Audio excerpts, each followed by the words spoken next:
As a urological surgeon in pediatrics, സാറിന് കുട്ടികളിൽ സാധാരണയായിട്ട് കണ്ടുവരുന്ന കോമൺ യൂറോളജിക്കൽ ഇഷ്യൂസ് എന്തൊക്കെയാണ്? ഇപ്പോൾ നമ്മൾ കുട്ടികളുടെ മൊത്തത്തിൽ സർജറീസ് എടുക്കുകയാണെങ്കിൽ ഒരു 70-75% യൂറോളജി ഇഷ്യൂസാണ് സാധാരണ നമ്മൾ കുട്ടികളിൽ കാണുക.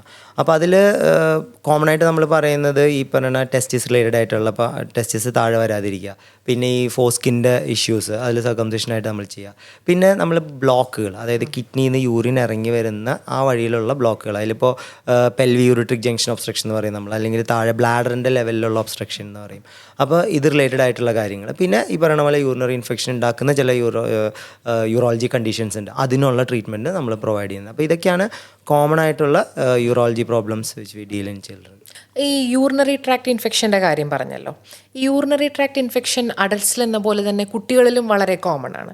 ഈ കുട്ടികളിൽ എന്തെങ്കിലും പെർട്ടിക്കുലർ റീസൺ ഉണ്ടോ ഈ യൂറിനറി ട്രാക്ട് ഇൻഫെക്ഷൻ വരുന്നതിന്? അതുപോലെ തന്നെ നമുക്ക് എന്തെങ്കിലും പെർട്ടിക്കുലർ രീതിയുണ്ടോ ഇതൊന്ന് പ്രിവെൻറ്റ് ചെയ്യാൻ വേണ്ടിയിട്ട്? ഓക്കെ, അപ്പോൾ കുട്ടികളിലെ യൂറിനറി ട്രാക്ട് ഇൻഫെക്ഷൻ ഞാൻ എല്ലാ ഒ പിയിലും പാരൻസിനോട് പറയുന്ന പോലെ രണ്ടാണ്. അതായത് കുട്ടികളിൽ ഉണ്ടാവുന്ന യൂറിനറി ഇൻഫെക്ഷൻ്റെ കോസുകളും അഡൽട്ടിലുണ്ടാവുന്ന യൂറിനറി ഇൻഫെക്ഷൻ്റെ കോസുകളും വ്യത്യാസമുണ്ട്. ഇതിൻ്റെ പ്രോബ്ലം എന്ന് വെച്ചാൽ തമ്മിൽ മിക്സ് ചെയ്യുമ്പോഴാണ് ഇഷ്യൂസ് വരുന്നത്. അപ്പോൾ എന്തുണ്ടാവുമെന്ന് വെച്ച് കഴിഞ്ഞാൽ യൂറിനറി ഇൻഫെക്ഷൻ അല്ലേന്ന് വെച്ചാൽ നമ്മൾ പിള്ളേരിൽ അങ്ങ് ഇഗ്നോർ ചെയ്യും. അതൊരു മരുന്ന് കൊടുക്കുന്നു, അത് മാറുന്നു, പിന്നെ ഇൻഫെക്ഷൻ വരുന്നു, പിന്നെയും മരുന്ന് കൊടുത്ത് മാറുന്നു. പക്ഷേ ഇതിൻ്റെ പ്രോബ്ലം എന്താണെന്ന് വെച്ച് കഴിഞ്ഞാൽ ചില കണ്ടീഷൻസ് അണ്ടർലൈങ് ആയിട്ട് നമുക്ക് ബേബീസിൽ ഉണ്ടാവും. അപ്പോൾ യൂറിനറി ഇൻഫെക്ഷൻ വരുമ്പോൾ ഞാൻ പറയാം എപ്പോഴും ഒരു ലെസ് ദാൻ 2 years അല്ലെങ്കിൽ ലെസ് ദാൻ 6 months വരുന്ന infection definitely has to be evaluated by a paediatric surgeon or paediatric urologist. 4 to 5 years കഴിഞ്ഞ് വരുന്ന ഇൻഫെക്ഷൻസ് ഒരു അഡൾട്ട് സ്റ്റൈൽ ഓഫ് അത് നമ്മൾ പറയണ പോലെ വെള്ളം കുടിക്കുന്നില്ല, യൂറിൻ പാസ് ചെയ്യുന്നില്ല, അങ്ങനത്തെ കുറച്ച് കാര്യങ്ങളായിട്ട് വരുന്നതാണ്. അപ്പോൾ ഇത് രണ്ടുമാണ് ഇത് തമ്മിലുള്ള മെയിൻ ഡിഫറൻസ്. അപ്പോൾ അത് എപ്പോഴും നമ്മൾ മനസ്സിൽ വയ്ക്കണം. ചെറിയ കുട്ടികൾ വരുന്ന infection there will be some urinary tract anomaly will be there which needs to be evaluated. അതാണ് അതിൻ്റെ ബേസിക്. സാർ ഇപ്പോൾ പറഞ്ഞതുപോലെ അഡൽട്ട്സിലും കുട്ടികളിലും യൂറിനറി ട്രാക്ട് ഇൻഫെക്ഷൻ രണ്ടും ഡിഫറെൻ്റ് ആണെന്ന് സാർ പറഞ്ഞല്ലോ. അപ്പോൾ അങ്ങനെയാണെന്നുണ്ടെങ്കിൽ യൂറോളജിക്കലി വരുന്ന എല്ലാ അസുഖങ്ങളും ഈ വ്യത്യാസം ഉണ്ടാവില്ലേ അഡൽട്ട്സിലും കുട്ടികളിലും? അങ്ങനെ ഉണ്ടാവോ? അല്ല, അങ്ങനെ എല്ലാ കണ്ടീഷൻസിനും അല്ല.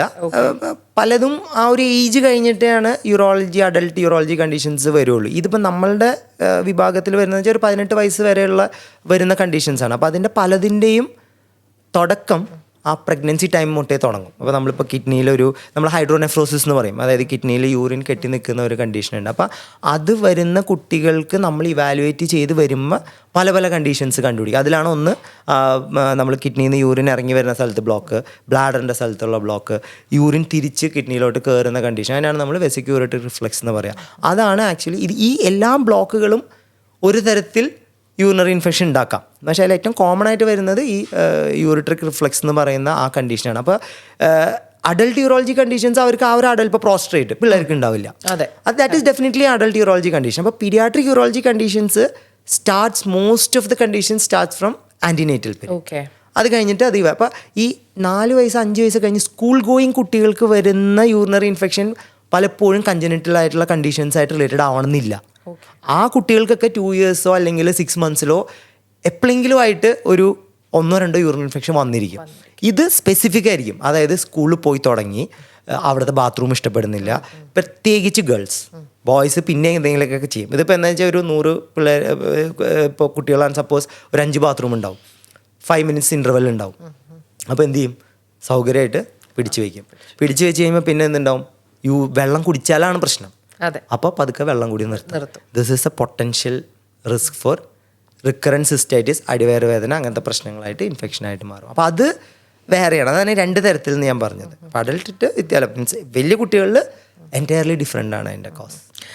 സാർ, ഇപ്പം എൻ്റെ ഫ്രണ്ട്സൊക്കെ തന്നെ പലരും പറയുന്നത് കേട്ടിട്ടുണ്ട്, കുട്ടിക്ക് ഇങ്ങനൊരു അസുഖം ഉണ്ടായിരുന്നു നമുക്ക് മനസ്സിലാക്കാൻ പറ്റില്ല എന്നുള്ളത്.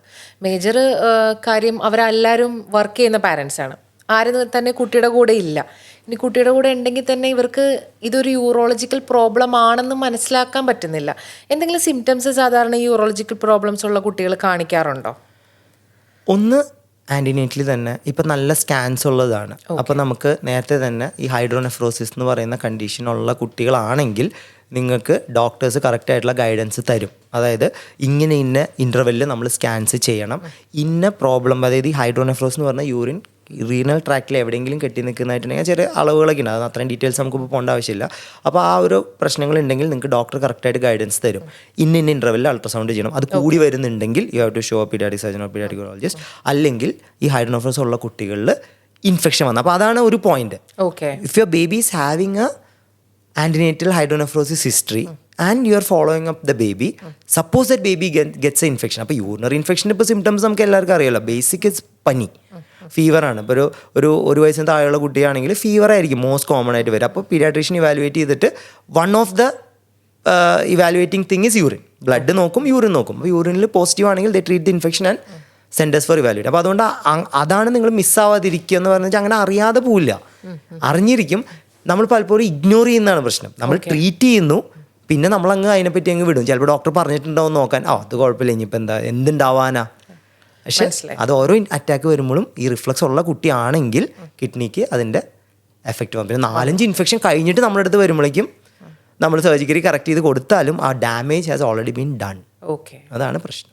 നമ്മുടെ ഒരു കുട്ടിക്ക് ഇപ്പം എൻ്റെ മോൾക്ക് അല്ലെങ്കിൽ എൻ്റെ മകന് ഒരു യൂറോളജിക്കൽ ഇഷ്യൂസ് ഉണ്ടെന്ന് എനിക്ക് തോന്നുകയാണെന്നുണ്ടെങ്കിൽ ഒരു പീഡിയാട്രിക് സർജനെ സമീപിച്ചു കഴിഞ്ഞാൽ എത്തരത്തിലുള്ള ടെസ്റ്റുകളിലൂടെ അല്ലെങ്കിൽ ഏതെങ്കിലും നിശ്ചിത ടെസ്റ്റുകളിലൂടെ നമുക്കിത് ഈ ഇഷ്യൂ തന്നെയാണെന്നുള്ളത് ഐഡൻറ്റിഫൈ ചെയ്യാൻ പറ്റുമോ? ബേസിക്കായിട്ട് നമ്മൾ അൾട്രാസൗണ്ടാണ്. Okay, ultrasound it's a safe investigation. അതായത് റേഡിയേഷനൊന്നുമില്ല. നമുക്ക് അതൊരു കോമൺ കൺസേൺ ആണ്. കാരണം നമ്മൾ റേഡിയേഷൻ ഇല്ല, അപ്പോൾ ഇടയ്ക്കിടയ്ക്ക് അൾട്രാസൗണ്ട് എടുത്താൽ കുഴപ്പമുണ്ടോ? ഒരു കുഴപ്പമില്ല. പീഡിയാട്രിക് ചെയ്ത് എക്സ്പീരിയൻസ് ഉള്ള ഒരു റേഡിയോളജിസ്റ്റിൻ്റെ അടുത്ത് പോയിട്ട് നമ്മൾ ബേസിക്കായിട്ട് നോക്കേണ്ട കാര്യം അതാണ്. അപ്പോൾ അതിൽ ഈ ഹൈഡ്രോനെഫ്രോസ് എന്ന് പറയുക, അല്ലെങ്കിൽ കിഡ്നിയിൽ യൂറിൻ എവിടെയെങ്കിലും കെട്ടിയിരിക്കുന്നതായിട്ട് ഇവർ പറയുന്നുണ്ടെങ്കിൽ then we need to evaluate. അപ്പോൾ അതാണ് ബേസിക് ഇൻവെസ്റ്റിഗേഷൻ. അത് കഴിഞ്ഞാൽ പിന്നെ ഉള്ളത് യൂറിനറി ഇൻഫെക്ഷൻ വരുന്ന കുട്ടികൾക്ക് ഇവാലുവേറ്റ് ചെയ്യേണ്ട ചില ടെസ്റ്റുകളുണ്ട്. അപ്പോൾ അത് നമുക്ക് ആ യൂറിനറി ഇൻഫെക്ഷൻ ഇത് വരുന്ന സമയത്ത് അതിൽ ഡീറ്റെയിൽ ആയിട്ട് എക്സ്പ്ലെയിൻ ചെയ്യാം. ഇതിപ്പോൾ basically it is ultrasound KUB എന്ന് പറയും, kidney ureter bladder. Ultrasound KUB. Okay, അതാണ് ബേസിക് ഇൻവെസ്റ്റിഗേഷൻ. അൾട്രാസൗണ്ട് KUB ചെയ്യുന്നതിലൂടെ ഇതൊരു യൂറോളജിക്കൽ ഇഷ്യൂ തന്നെയാണോ ഇല്ലയോ എന്ന് ഐഡന്റിഫൈ ചെയ്യാൻ പറ്റും. മോസ്റ്റ്ലി ഒരു 80 to 90%. ചിലത് റയറായിട്ട് നമുക്ക് അങ്ങനെ ഉണ്ടാവാൻ ചിലപ്പോൾ വേറെ ചില കണ്ടീഷൻസ് ഉണ്ട്. പക്ഷേ കോമൺ ആയിട്ട് പറയുമ്പോൾ if that KUB is normal, that means mostly your baby will be fine. Mostly, it is not, I'm not saying 100%. Exceptions ഉണ്ട്, പക്ഷേ that is rare, കുറച്ച് rare ആണ്.